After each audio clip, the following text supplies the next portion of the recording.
This week, 60,000 GPS trackers for people and pets are using the same password. And a hint, it's not a very good one. YouTube has been fined $170 million for covertly tracking kids online. A free working exploit for BlueKeep, but comes with some caveats. WordPress 5.2.3 fixes a new round of security vulnerabilities, though we have no idea what they are, and they're not assigned CVE numbers. A critical Exim flaw opens millions of servers to Takeover, and that's not the story from June. This is yet another one in Exim. Cyberattack has been disrupted, aimed at firewalls at a U.S. power utility, and a million-plus IoT radios are open to hijack via Telnet. Also, vulnerabilities in D-Link and Comba routers can leak credentials, and vulnerabilities have been exposed, or records have been exposed on 2 million Verizon contracts. In expert commentary, Matt Alderman talks about the slew of ransomware attacks and payoffs targeted at cities and municipalities earlier this year.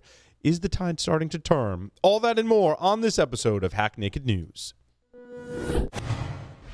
This is Security Weekly. For security professionals, by security professionals.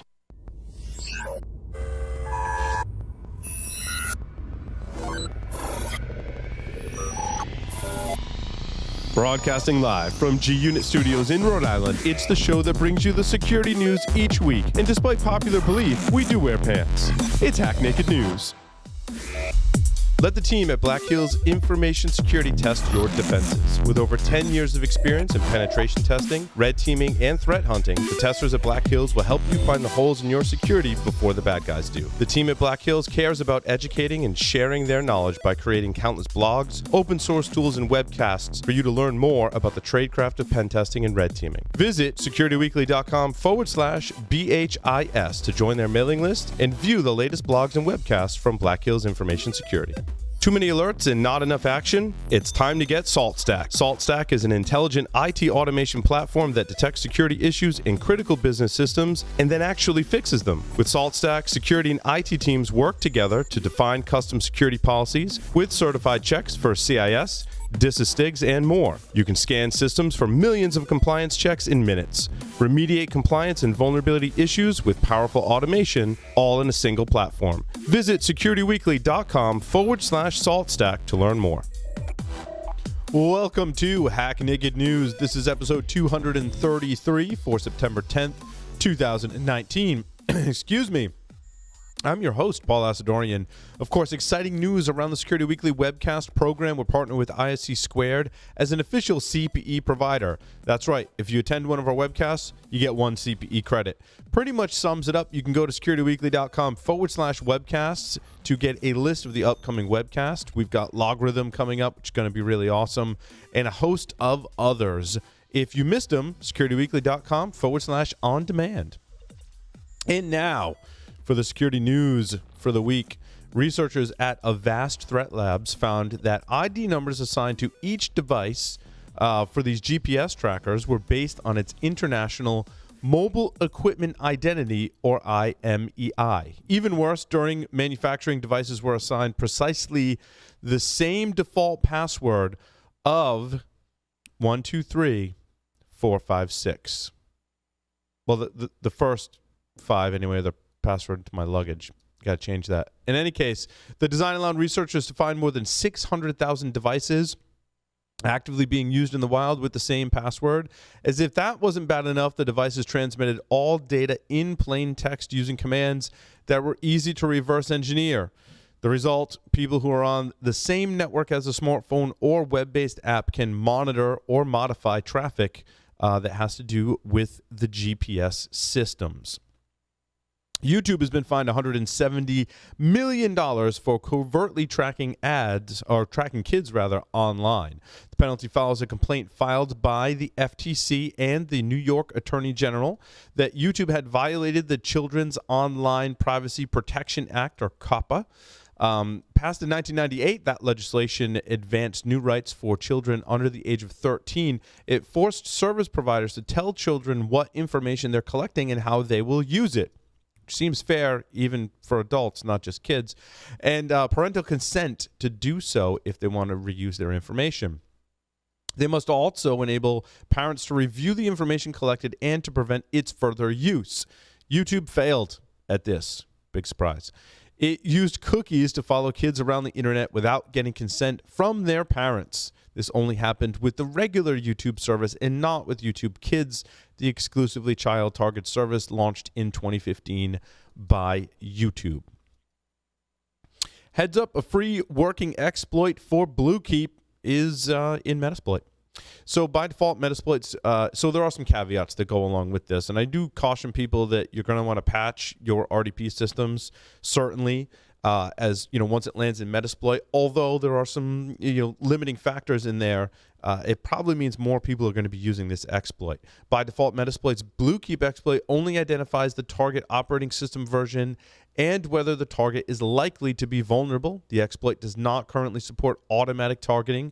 It requires the user to manually specify the target details before it will attempt to further exploitation, unless they can just script that. In any case, if the module is interrupted during exploitation or the incorrect target is specified, the target will crash with a blue screen. Users should also note that some elements of the exploit do require knowledge of how the Windows kernel memory is laid out, which varies depending on both operating system version and the underlying host platform, whether it's virtual or physical. The user also currently needs to specify this correctly to run the exploit successfully. Server versions of Windows also require non-default configurations for successful exploitation, namely changing the registry setting to enable audio sharing. However, this limitation may be removed in future releases of Metasploit. The next story, WordPress 5.2.3 fixes a clutch of security vulnerabilities. Although it makes it difficult to do risk analysis when they state this, WordPress version 5.2.3 has just appeared on the download pipeline featuring half a dozen security fixes and software enhancements, though it doesn't look as though any of the security flaws have been publicly disclosed or identified with CVEs. But of course, admins who are confident about the compatibility will still want to apply it. Now, I see both sides of the coin on this one. I do want the information about the vulnerabilities so I can make an informed risk decision. However, I'm also one of those admins that just automatically applies WordPress patches regardless of what risks may lie in there. We just apply the updates. All versions of Exim up to and including 4.92.1 have a serious security flaw, CVE 2019-15846 to be exact, that could allow a local or remote attacker to execute arbitrary code with root privileges, which means they, of course, could take full control of the impacted server or device. The vulnerability ranks a 9.8 out of 10 on the CVSS scale if you're keeping score at home, making it a critical in severity. The Exim vulnerability rouses fears after a similar vulnerability in June was exploited in a widespread campaign to, of course, gain command execution on Linux systems. Researchers said that currently more than 3.5 million servers were at risk from the attacks, which used a wormable exploit. So likely expect another one. A critical attack disrupted firewalls at a U.S. power utility. The quarterly report published last spring by the National Energy Technology Laboratory revealed that a cyber event caused interruptions of electrical system operations at an unnamed utility in the western part of the United States. The incident, which occurred on March 5th, impacted California, Utah, and Wyoming, but did not result in any power outages. U.S. power utilities' firewalls were disrupted by a denial-of-service attack, according to E&E News, which provides news for the energy and environmental professionals. Learned that at the time of the disruption, the DOS attack exploited a known vulnerability in the firewalls and was a lessons learned for all involved.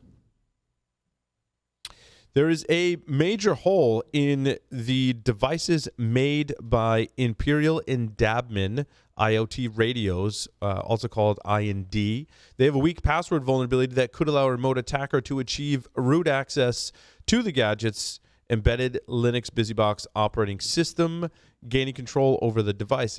Adversaries can deliver malware, add compromised radio to a botnet, send custom audio streams to the device, which could be interesting, listen to all station messages, as well as uncover the Wi-Fi password for any network the radio is connected to. The issue CVE 2019-13473 exists in an always-on, undocumented Telnet service that is listening on port 23.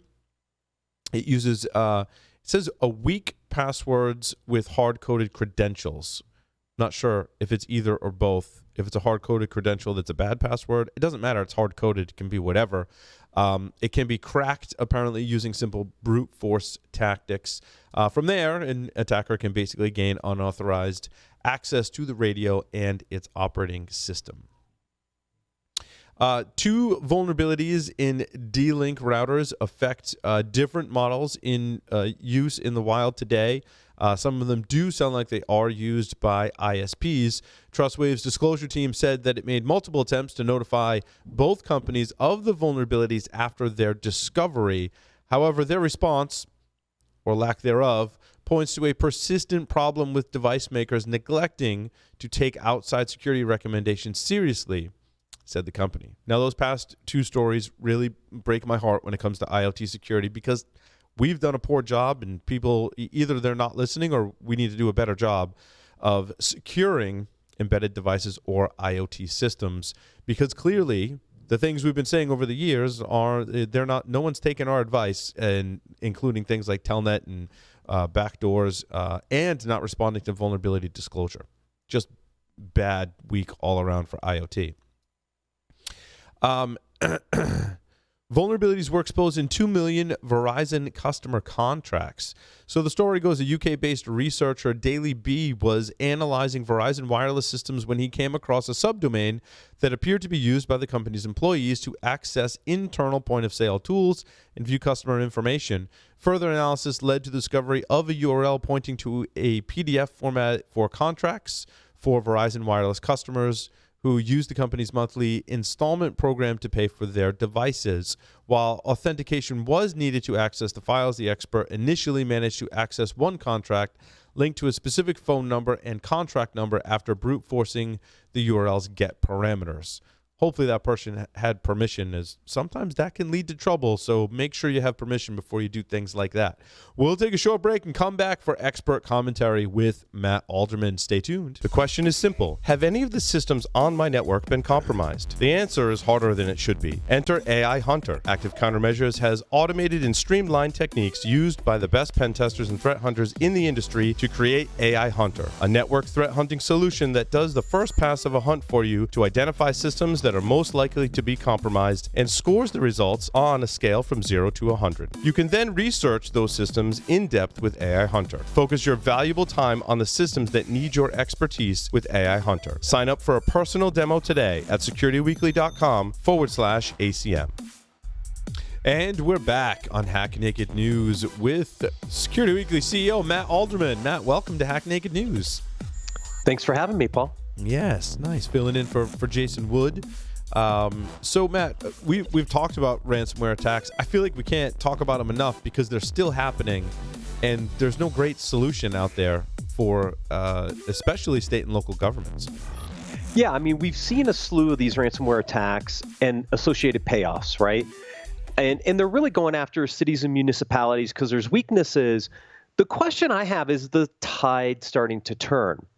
So we all know that ransomware is being targeted, but one of the concerns is that as they pay the ransom, either through insurance policies, which a few of them have, or other means, the more likely the price of future attacks will increase. And the 2 stories I'm going to talk about are actually pretty big ransoms of $2.5 million and $5.3 million at municipalities. Those are big, right? So part of this is if we embolden the ransomware folks, then they're going to start raising their prices. Yeah. But citizens are actually against local governments paying out these ransomware attackers. Morning Consult, on behalf of IBM, did a recent study that found nearly 2 in 3 respondents would prefer to pay higher repair costs and not pay the ransom rather than using taxpayer dollars to pay for ransom. taxpayers rather see this play out than pay up, which is exactly what happened in Texas and Massachusetts in a couple articles that just posted over the last week. So Texas and Massachusetts paid the ransom? No, they didn't. Interesting. Yeah. So in New Bedford, Massachusetts, they had a ransomware attack that slapped a payout of $5.3 million on the city. And the city announced that instead of opting to pay it, they were going to pick up the pieces, restore what they had, and move on. Mm-hmm. So according to Mayor John Mitchell, only 158 computers, about 4% of their 3,500 machines used by city employees, were compromised. They were unwilling to pay the $5.3 million ransom, so they countered with an offer of $400,000 based on their cyber insurance proceeds that were available and other ransomware attacks. The counteroffer was rejected. The city said, fine, we're going to shore up our defenses, restore from backups, and rebuild the systems ourselves. Wow. So they didn't pay. That's interesting because, usually they don't ask for $5.3 million. Yeah, it was a really big request, and only a few machines affected. So the ransomware attack here, I think, made a mistake. They asked too much for the compromise, and therefore the city just said, forget it, we're going to just move on ourselves. And if the fact they didn't accept the $400,000 tells me they're probably just looking to disrupt and not interested in the money. Why wouldn't you accept $400,000? Why not? And I mean, we've seen similar kind of payouts down in Florida for some of the cities that were attacked earlier this year. Those payouts were kind of in line, and that's why the city made a counteroffer, but it was rejected, which is interesting. Interesting. It's we call it New Bedford. New Bedford. There's no R in New Bedford. New Bedford. So New Bedford is not alone. The state of Texas is refusing to comply with demands for a similar ransomware attack that affected 22 local government agencies, according to the Department of Information Resources. Hackers there managed to infiltrate the 22 local agencies via a third-party service provider, planning a ransomware that encrypted data and disrupted business-critical services. The ransom for that one was $2.5 million. But instead of paying the ransom, DIR implemented their response plan within hours of receiving notice of the event. So they shut off machines, they disconnected machines, they had a plan in place. By day 4, the response teams had visited all the impacted sites and completed about 25% of the work. And a week later, all the sites were cleared for remediation and recovery. So Texas had a plan in place that they decided to execute, and within a week had systems being restored and things back on track. So not a lot of downtime in that. So my question is this the new trend? Now, not every city or municipality will be able to make the same decision. Right. But if they planned accordingly, they could at least have a choice. And I think that's the issue with a lot of these municipalities and cities, Paul, is they're not prepared, and so they don't have a choice. New Bedford, Texas, a little more prepared, had a plan in place, execute against the plan. So great. So if you're a city or municipality out there, what are some of the just basics that I need to be prepared for? So I came up with a quick list of 4 things that would help you be in a better position to decide what to do if you were ever impacted by a ransomware attack. So obviously, number 1 is keep your systems up to date with the latest patches. This is, cyber hygiene 101. We've been talking about this forever. By keeping your systems up to date, you're less likely to be affected by some of these ransomware attacks. Number 2, back up your systems, test your restores, and make sure that critical backups are offsite or online so they can't be affected. I think this is one of the biggest lessons learned. I think both New Bedford and Texas both had backups in place. They had some test procedures in place. So they were pretty confident that they could restore, maybe not 100%, but enough to get back up and running. Have a business continuity disaster recovery plan that includes incident response and test it. Texas was prepared. Within hours of the identification of the ransomware attack, they implemented their plans and they moved forward. So within a week, they had everything covered. That means they were prepared.